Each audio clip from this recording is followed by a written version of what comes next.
أعوذ بالله من الشيطان الرجيم بسم الله الرحمن الرحيم الحمد لله والشكر لله ولا إله إلا الله والله أكبر ولا حول ولا قوة إلا بالله العلي العظيم دستور مدد يا سيدي مدد يا رجال الله يا سلطان الأولياء سيدنا شيخ محمد نازم الحقاني دستور مدد مدد الحق يا كنت متصرف أطيعوا الله أطيعوا الرسول والأولي الأمر منكم. Nous sommes heureux d'être rassemblés en cette soirée magnifique au mois de juin, la soirée du vendredi, par la grâce d'Allah, par l'honneur de son messager, par la bénédiction du prophète sallallahu alayhi wa sallam, pour les bénédictions de ce mois. Shahr Ramadan, nous avons commencé les 10 derniers jours. Inch'Allah, que cela nous soit accordé sur notre intention comme un irtikaf. Pour ceux qui peuvent, c'est bien. Pour ceux qui ne peuvent pas, nous mettons l'intention, même pour quelques instants ou quelques heures, de se retirer dans la contemplation d'Allah, de se retirer dans le silence, de se retirer et d'honorer cette tradition qu'est le retrait. Ces 10 derniers jours, sous la lumière de Etkom Menanar, la sauvegarde comme contre le feu de l'enfer. Et, Inch'Allah, aujourd'hui, jeudi, nous sommes le 22, jeudi nuit, donc la nuit du vendredi, entre deux possibilités pour Laylatul Qadr. Laylatul Qadr, khayr min al-fishar. Allah Azzawajal nous révèle qu'elle a été choisie une nuit parmi les nuits sur laquelle a été descendu le Coran Karim, porté par 70 000 anges. Et quelle parole, et quel livre, et quel messager qui a été choisi pour recevoir ce livre et pour le transmettre. Ce livre, à propos duquel il n'y a pas de doute, est une certitude absolue. C'est pour ça que Allah Azzawajal l'introduit lorsqu'il dit Alif Lam Mim Dhalika al-kitabu la rayba fi, à propos duquel il n'y a absolument aucun doute. Une certitude établie pour tous ceux et celles dotés de la capacité d'écouter, de lire, de regarder, d'entendre et de recevoir une émanation de la présence divine et un livre dans lequel tout a été établi, tout a été confiné, tout a été transcrit, tout a été relaté. Seulement pour celui qui sait comment extraire ce savoir. Car c'est un livre qui a été manifesté,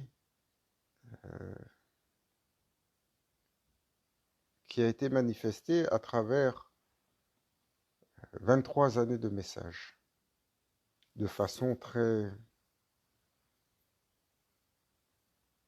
hétéroclite, de façon très désordonnée en apparence, car descendait un verset ici, ou quelques versets par là, ou un autre verset là, jusqu'à ce que arrive alors, jusqu'à ce que le prophète sallallahu alayhi wa sallam en explique l'ordre et la compilation, et que cela soit donné à certains des compagnons qui, par la suite, sous le temps de Sayyidina Omar, radiallahu anhu, et Sayyidina Ousmane ibn Affan, radiallahu anhu, vont finir par faire sa compilation dans le format que nous connaissons aujourd'hui. Et Maulana Cheikh Hicham nous rappelait de la parole de grand Cheikh Abdullah Faiz Dagestani, que c'est un ouvrage qui est intégral, qui est complet, qui relate toutes choses créées et leur histoire et leur nom, pour celui qui est capable d'aller extraire cette connaissance. Et cette connaissance est dans la réalité du Coran, donc la manifestation de sa réalité, qui est au-delà de ce que nous entendons et du sens immédiat. Maulana Cheikh, il expliquait que quand viendra, Maulana Cheikh a dit, quand viendra le temps du Mahdi alayhi salam et le temps de Sayyidina Isa alayhi salam, et que le battle, donc l'obscurantisme, va s'arrêter sur la terre, que le drapeau du haq, donc le drapeau de la vérité, le drapeau de la manifestation suprême, va être levé tout haut, et que l'arrivée de Sayyidina Isa alayhi salam, Jésus, que la paix soit sur lui, anéantira toute forme de corruption, toute forme de mal, au point que le lion cohabitera avec la gazelle sans être une menace pour cette gazelle. Et Allah, malgré cette cohabitation et la nécessité primaire du lion de manger la gazelle ou le zèbre, fera subsister le lion sans la nécessité de manger la gazelle ou le zèbre. Et le Seigneur peut, il est omnipotent, il a toutes les capacités, au-delà de tout ce que nous pouvons comprendre. Et donc, dans ce temps, alors que la lumière sera établie sur les créatures et que les gens auront les fameux pouvoirs qui sont mentionnés lorsqu'on a fait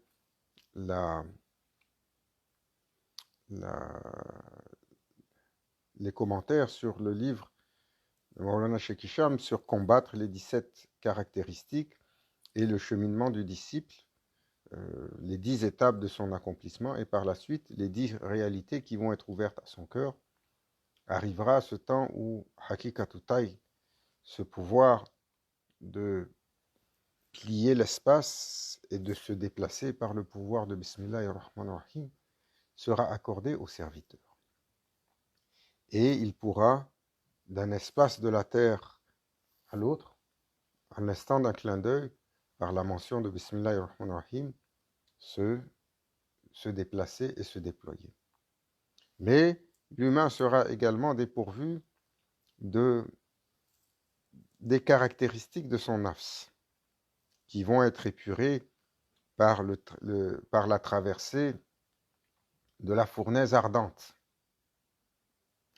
comme pour purifier le métal de toutes ses impuretés, on le fait passer par un creuset de feu intense, comme pour faire passer la pierre de carbone de son état le plus primaire à son état le plus accompli.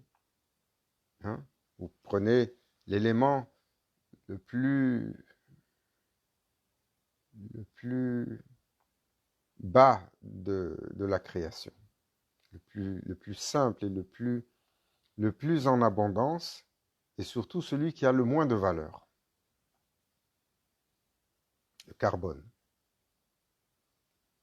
Et le carbone sur Terre, si on venait vous dire, vous avez le carbone pour nous, pour pouvoir comprendre jusqu'à quel point il a peu de valeur, on le symbolise par le charbon. Et ce même carbone-là, lorsqu'on le soumet à un feu intense et à une pression intense, alors, sous l'impulsion de cette force exceptionnelle, il se transforme et devient la pierre la plus sublime, la plus magnifique qui existe sur Terre, le diamant. Et les deux, le diamant et le carbone, donc le morceau de carbone, devient le diamant, et c'est la même pierre à l'origine. Et qu'est-ce qui fait le passage de l'un à l'autre? C'est la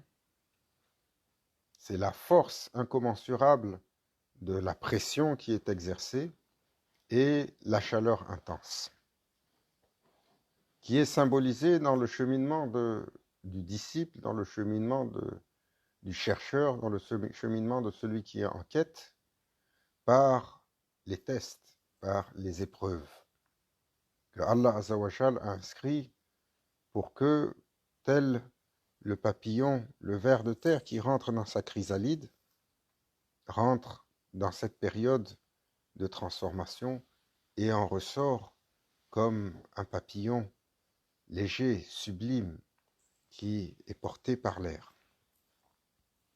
Mais cela n'est pas suffisant pour le diamant. Parce que une fois que la pression et la chaleur sont appliquées sur le carbone et qu'il devient un diamant, alors il est un diamant brut. Et pour qu'il révèle sa magnificence, pour qu'il révèle son accomplissement, pour qu'il révèle sa lumière et son intensité et brille de mille feux, alors il faut le donner à un joaillier, à un maître joaillier. Et plus le diamant est gros, plus il est parfait, plus le travail du joaillier va requérir une qualification exceptionnelle. Donc pour un petit diamant de faible qualité, on le donne à n'importe quel apprenti joaillier. Mais pour sortir le diamant des diamants, alors que la pierre arrive et elle est dotée de 80, de 100 carats, et qu'elle est d'une taille incommensurable, alors son travail requiert la main du meilleur des artisans, qui, sous son talent, va façonner cette pierre et lui donner les éclats les plus exceptionnels et les plus sublimes. Alors, ce maître tailleur de pierre, ce joaillier en maître, pour le disciple, pour le serviteur, pour le chercheur, c'est son murshid, c'est son guide, qui va utiliser les épreuves, qui va utiliser le creuset de l'apprentissage de l'étudiant pour l'amener à son état de perfection. Et donc, l'étudiant, lorsqu'il arrive dans cet état de perfection, comme après avoir traversé le brasier, l'humanité dans le temps du Akhir Zaman, donc dans les temps des derniers jours, quand surviendra l'épreuve ultime de la traversée du feu et que le Dajjal sera libéré après l'hécatombe de la Grande Guerre, la poignée d'hommes et de femmes qui restera par la suite, après avoir traversé cette épreuve titanesque, incommensurable, alors sera l'apothéose de la création, la crème des créatures, honorés d'être les compagnons de Sayyidina al-Mahdi alayhi salam, honorés d'être les compagnons de Sayyidina Isa alayhi salam, honorés d'être ceux inscrits en lettres d'or dans le livre d'Allah, pour ceux qui vont vivre l'épilogue de l'histoire de Bani Adam, des enfants d'Adam. Et pour eux sera ouvert des capacités phénoménales. Ces capacités seront ouvertes, ils auront la capacité déjà acquise sur l'arrivée de Sayyidina al-Mahdi alayhi salam d'être libérés à travers cette épreuve de l'emprise de leur ego. Libre. On ne retrouvera plus chez les humains à ce temps-là une propension à la colère, ou à l'envie, ou à la jalousie, ou à la malice, ou à l'avarice, ou à la cupidité, ou à toutes les formes de perversion que nous connaissons, ou à l'anxiété, et ainsi de suite. Et ces humains-là, accomplis, magnifiques, seront libérés également de leurs besoins primaires. Ils n'auront plus besoin de courir après leur subsistance. Leur sera donnée leur provision avec un effort minimale et quasiment nulle. Ils seront libérés de la pathologie et de la maladie et du défraîchissement de leur corps. L'isthme entre les deux mondes sera ouvert et à cause de cette ouverture entre le barzakh et le monde que nous avons aujourd'hui, alors les qualités de la présence du barzakh, qui sont des qualités qui surpassent la matérialité, inonderont la terre. Et à ce moment-là, alors sera révélée pour les serviteurs la réalité du Coran. Comme disait Maulana Cheikh Hicham nous disait sur la parole de Grand Cheikh, la réalité du Coran. Le Coran qui est fait de 600 000 lettres, qui est fait de 6666 versets et de 114 ayats. Et ces 600 000 lettres-là, littéralement, sont des océans. Alif, La, Mim, lorsque nous commençons comme cela, Maulana Cheikh nous avait dit, Grand Cheikh avait dit, de ces trois lettres-là, Alif, La, Mim, leur signification, un océan, après un océan, après un océan. Allah Azzawajal ouvre son livre en annonçant qu'il va déverser un océan qui va procéder d'un deuxième, qui va procéder d'un troisième océan. C'est-à-dire, tout l'océan déversé ne sera qu'une goutte dans l'autre océan, qui, lui, déversé, ne sera qu'une goutte dans l'océan ascendant.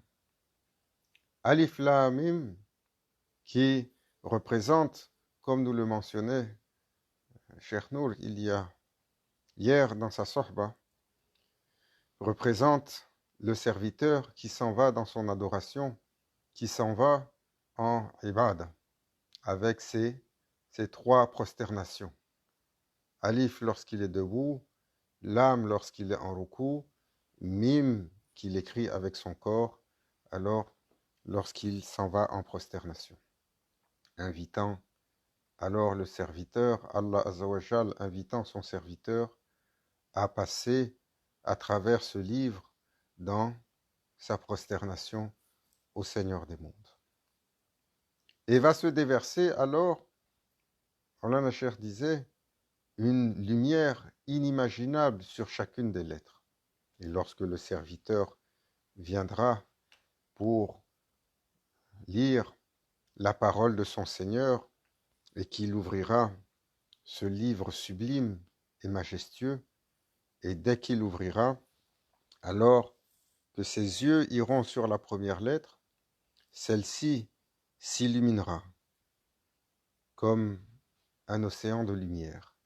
Et cette lumière, dès que le regard passera dessus, cette lumière pénétrera dans son cœur, et alors un océan de savoir qui est contenu sur cette lettre sera tout de suite imprégné dans le cœur de ce serviteur et dont il deviendra connaissant. Et non pas une connaissance non consciente, mais une connaissance manifestée. Et pour que les gens comprennent l'importance et la grandeur de cette manifestation, Maulana Cheikh avait comparé pour nous expliquer ce que c'est qu'un océan de savoir. Et il disait, si vous rassemblez tout ce que l'humain, depuis sa création sur cette terre, a écrit, cela, auprès d'Allah, n'est pas une goutte dans un océan de savoir que Allah Azzawajal a déversé dans son livre sacré. Il suffit pour comprendre la grandeur de cela, pour nous d'aller visiter une bibliothèque, d'aller à la bibliothèque nationale, quelle qu'elle soit, et vous rentrez là-dedans et vous regardez combien de choses ont été écrites, des étages et des étages, des rangées et des rangées, des volumes et des volumes. Et ça, ce sont les rangées, les volumes, les étages de livres dans une langue. Cela ne correspond pas aux livres dans d'autres langues. Cela ne correspond pas aux livres d'un autre âge. Cela ne correspond pas aux livres, aux thèses qui sont maintenant digitales. Cela ne correspond pas à tout ce qui est sur des rubans, et ainsi de suite. Et ça, c'est le savoir que nous avons élaboré dans un temps où nous connaissons et nous imprimons. Et que dire de tout ce qui a été descendu? Et Maulana Cheikh disait, si vous rassemblez tout ce que les humains ont écrit, depuis leur création jusqu'à aujourd'hui, ce n'est pas une goutte dans un océan de savoir. Et Allah Azzawajal, sur chaque lettre du Coran, a fait descendre 12 000 océans de savoir. Et lorsque le serviteur commence à lire, alors le Coran va s'illuminer d'une lumière qui est inimaginable. Et au fur et à mesure qu'il lit, sur chaque lettre, il sera habillé de ces 12 000 océans de savoir. Et quelle connaissance! Allahu Akbar. Et au fur et à mesure qu'il avance, cette lumière l'imprègne et l'illumine et l'embellit et lui donne une connaissance inimaginable. Et dès que, alors, il aura terminé, et l'instant d'après, il revient sur la même lettre, revient un autre set de 12 000 océans de savoir. Chaque lettre porte 12 000 océans de savoir, et ces océans de savoir sont renouvelés à chaque instant. Là est la grandeur de votre Seigneur, le Tout-Puissant. Allahu Akbar. Et comment dire pour exprimer que Allah Azzawajal a manifesté cette parole pour un serviteur choisi, l'humain. Quel honneur, quelle grandeur, quel mystère, cet humain si petit en apparence, si fragile en apparence, si proche de la corruption en apparence.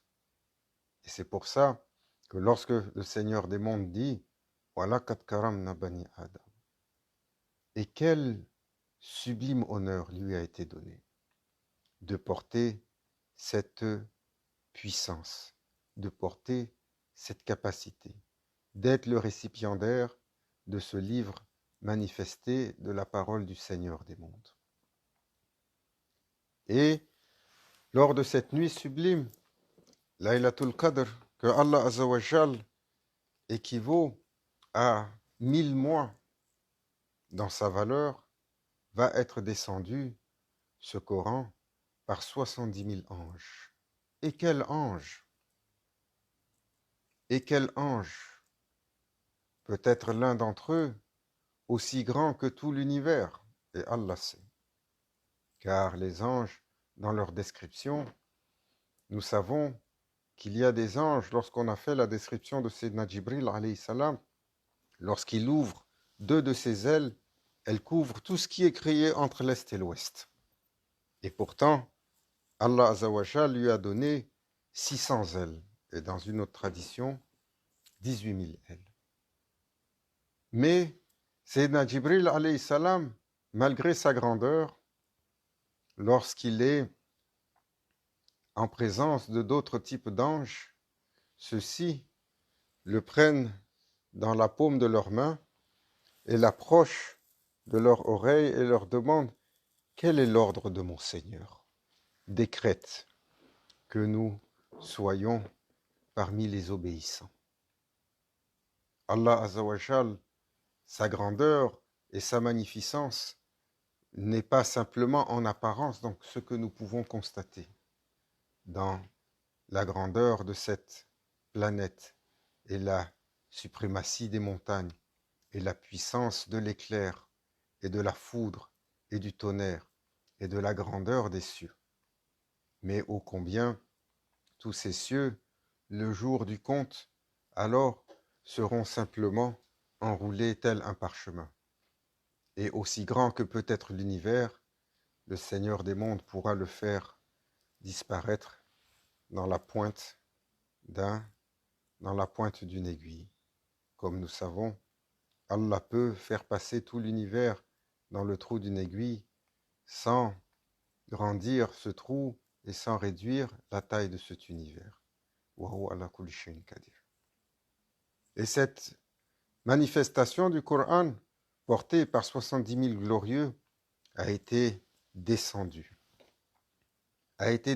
sur cette terre et descendue dans le réceptacle le plus grand de tous les réceptacles, le contenant le plus vaste, le cœur du prophète Afdalus Salatu Wassalam. Mais dans une manifestation qui allait être pour nous aujourd'hui une manifestation accessible. Car ce Coran, en réalité, imprégnait déjà la réalité du prophète sallallahu alayhi wa sallam. C'est pour ça que Allah Azza wa Jal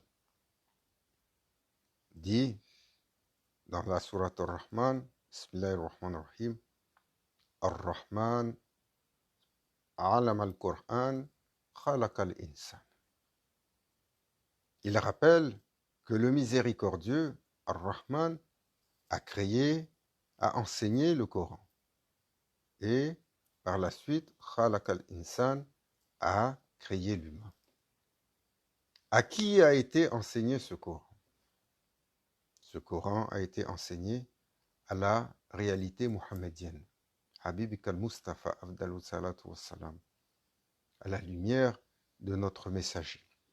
Et c'est pour cela que lorsque Sayyidina Jibril alayhi salam allait, malgré le fait que le Coran est descendu, les versets, lorsqu'ils étaient révélés, ils suivaient un autre ordre de manifestation. Sayyidina Jibril alayhi salam, avant de les manifester, se rendait dans un lieu dans les cieux pour recevoir la transcription, et il amenait cette lumière qu'il dévoilait et qu'il alors ouvrait pour être donné aux humains à ce moment-là.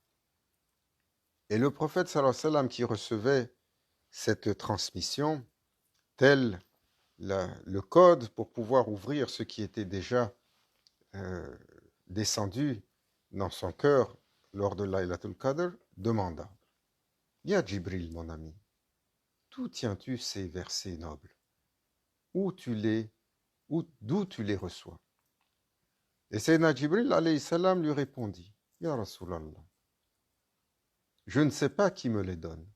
Allah Azza wa Jal m'a demandé de me présenter, m'appelle lorsque les versets sont prêts, et je dois me présenter dans les cieux, dans un endroit où derrière un immense rideau sort une main de lumière qui me les tend, et je les reçois pour te les apporter.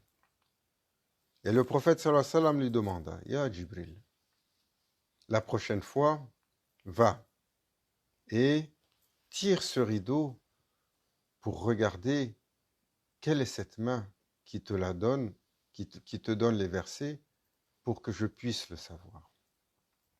Et Sayyidina Jibril alayhi salam, sur l'ordre du prophète sallallahu alayhi wa sallam, obéissa, et lorsqu'il revint la fois suivante avec cette révélation-là, était perplexe, et il lui dit: Ya Rasulallah, de toi à toi. Lorsque ce rideau a été tiré, c'était ta présence qui était dans cet espace-là et qui me transmettait les versets que je devais venir te donner sur cette terre. Ceci est la parole révélée du Seigneur des mondes pour le serviteur. Et quelle lumière descendue dans ce livre sublime et magnifique. Ce livre qui alors comporte autant d'océans de connaissances, autant d'océans de réalité, pourtant qui est devenu comme un attrape-poussière sur les étagères de nombreux musulmans. Ou alors, s'ils ne sont pas devenus des attrape-poussières, ils sont devenus une répétition orale, comme le prophète sallallahu alayhi wa sallam a dit. Viendra un temps où le Coran ne sera plus qu'entre les lèvres et le gosier. Il sera devenu une récitation abondante et très abondante, mais peu de la réalité de ce qu'il porte atteindra le cœur, et seulement quelques serviteurs auront cette réalité-là. Alors, chers frères, chères sœurs, ce temps est le temps du Coran. Ce temps est le temps dans lequel nous plongeons dans ce livre sacré. Ce temps est le temps dans lequel, le mois de Ramadan, le prophète sallallahu alayhi wa sallam a dit, Sayyidina Jibril alayhi salam venait pour lui faire réviser l'intégralité du livre manifesté. Et quelle révision! Quelle révision! Pour nous, la révision de la récitation. Mais pour la couronne des croyants, Habibik al-Mustafa, Afdalou salatu wassalam, quelle révision! Et le prophète sallallahu alayhi wa sallam a dit, il m'a fait réviser le Coran durant le Ramadan 2 fois. Alors c'est le temps pour nous de mettre cela à profit, de profiter de cette dernière ligne du mois de Ramadan pour se retirer, pour méditer, pour redoubler de vigilance, redoubler d'efforts, redoubler d'attention, redoubler de vigilance par rapport à notre défectuosité. Que nous ne soyons pas, pour ceux qui ont jeûné simplement de la nourriture et de l'eau, comme disait le prophète sallallahu alayhi wa sallam.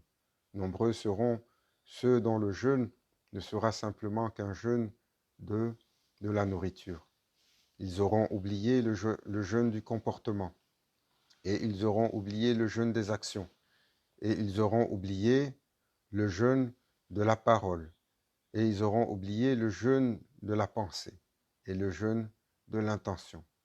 Qu'Allah Azza wa Jal nous accorde la magnificence de ce temps, qu'il nous inscrive comme étant éligibles malgré notre inéligibilité, par l'honneur de ce mois sanctuaire, par l'honneur de ce mois de lumière, par la grâce et la magnificence du noble prophète, sallallahu alayhi wa sallam.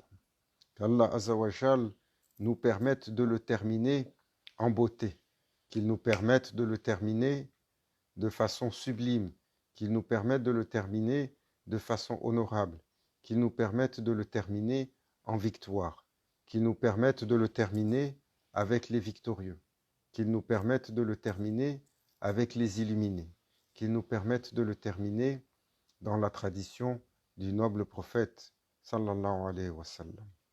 Qu'Allah Azza wa Jal alors nous illumine par la lumière de ce mois, par le sanctuaire de ce mois, par la grâce de ce mois, par l'intercession de ce mois, par le pardon de ce mois, par l'illumination qui a été choisie par le Seigneur des mondes sur ce mois. Qu'Allah Azza wa Jal nous accorde ses bienfaits, nous permette de célébrer malgré les contraintes de notre temps, malgré ce confinement, malgré cette difficulté, malgré cette menace qui pèse sur nous, de le finir ensemble, de le célébrer ensemble, et d'être encore à nouveau réunis de nombreuses et nombreuses et nombreuses années pour le partage de ce bienfait et ce sanctuaire béni que nous a accordé notre Seigneur bien-aimé. Ila hadrati Nabil Fatiha.